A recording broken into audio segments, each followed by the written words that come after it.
Welcome to my channel. If you love your true crime dark, a little messy, and proudly queer, you're in the right place. And while you're here, be a dear. Hit that like and subscribe button and share it with someone who also lives for the drama. This is LGBT. Let's get back to talking. I'm Nico. Tonight, we're going deeper than headlines and Frankston serial killer tags. We're digging into the life, the violence, and the tangled myths of Paul Denyer, including something that happened before the murders shocked a community. The killing of animals that weren't just collateral. So, pour a drink, take a breath. Let's get back to talking.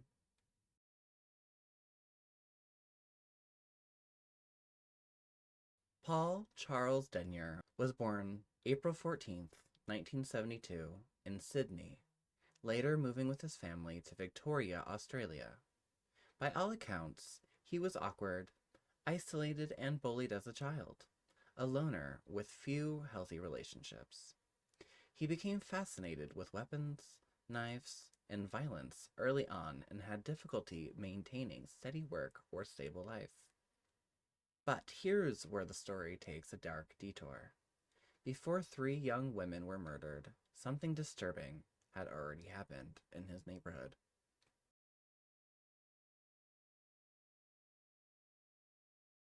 In February 1993, months before the first murder, police were called to a unit in Seaford after blood was found on the floor and the occupants' cats were discovered dead. Here's what the responding officer found. 1 adult cat had been killed and dissected.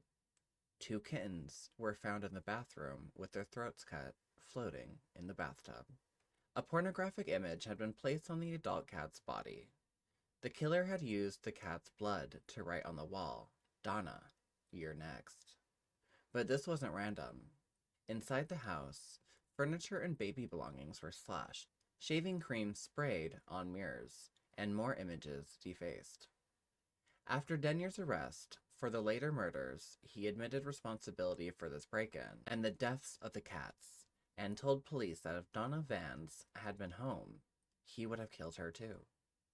That detail, the want to escalate beyond animals to humans, is a chilling psychological marker.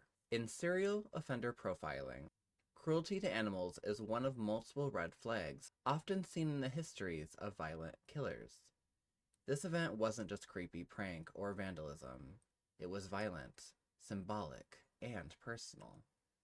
But in Denyer's mind, it wasn't just about animals. It was practice.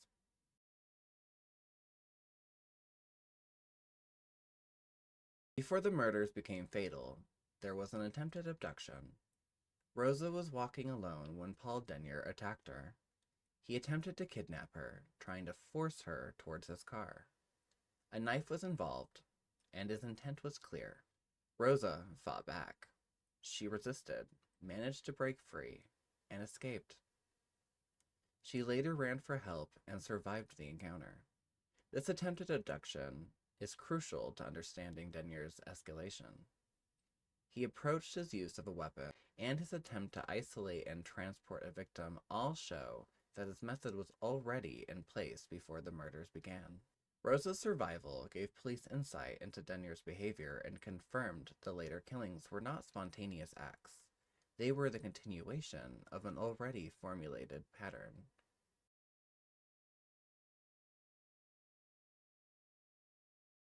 From June to July 1993, over about 7 weeks, Denyer murdered 3 women in the Frankston and neighboring suburbs of Melbourne.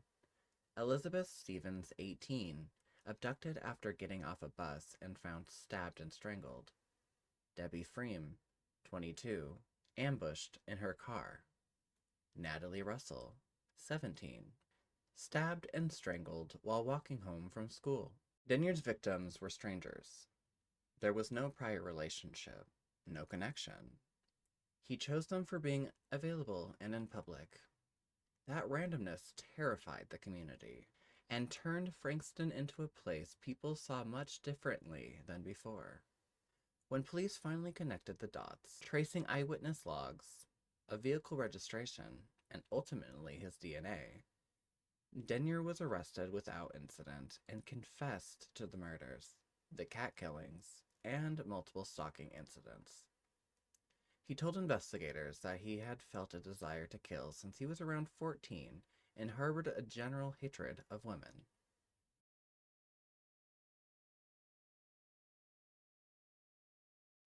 At trial, Denyer pleaded guilty to 3 counts of murders and 1 count of abduction. He was sentenced to 3 consecutive life sentences with a non-parole period of 30 years. Psychological evaluation diagnosed him with sadistic personality disorder. Notably, there was no legal findings of insanity, meaning he understood what he did, just didn't care. The judge described his crimes as brutal and senseless, with Denyer expressing no remorse during sentencing and interviews.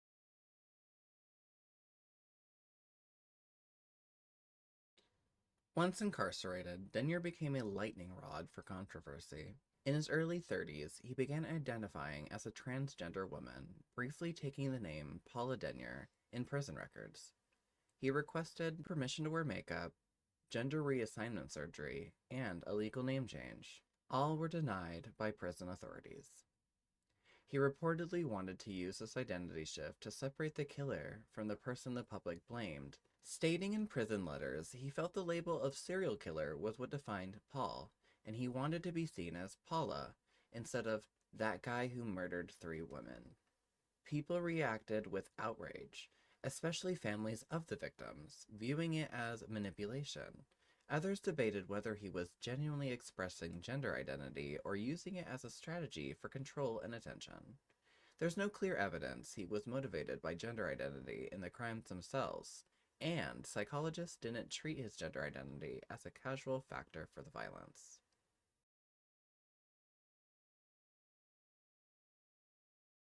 In 2023, Denyer's parole bid was denied, and there has been effort in Victoria to introduce laws that would prevent him from applying for parole again forever, reflecting ongoing trauma and fear among victims' families. Despite decades behind bars, Denyer remains repentant in many public reports and letters, claiming he loves animals like cats and dreams of someday having lots of them in prison. This chilling juxtaposition, talking about cats and affection while having butchered them and murdered human beings, forces us to grapple with how violence and persona can coexist in a single mind.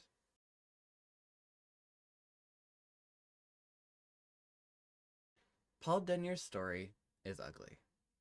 The kitten killings weren't a footnote. They were an early warning signs of escalating cruelty and power. The murders that followed weren't about connection, they were about control and indifference, and his later prison identity shifts remind us how narratives can be scrambled in the media, often at the expense of victims and their families. But here's what matters most. Violence is violence. Identity is identity. No identity causes murder. Misogyny and rage do. Both echo far beyond a courtroom. You've been listening to LGBT. Let's get back to talking. I'm Nico, your host, your narrator, your slightly too interested gay friend with a microphone. And every week, we dig into queer lives brushed out of the margins. The victims, the villains, and the beautifully complicated ones that lived in between. If you liked tonight's story, go ahead and follow, subscribe, leave a comment, or just whisper sweet nothings into the void. I hear everything. Until next time, pour a drink, take a breath. Let's get back to talking.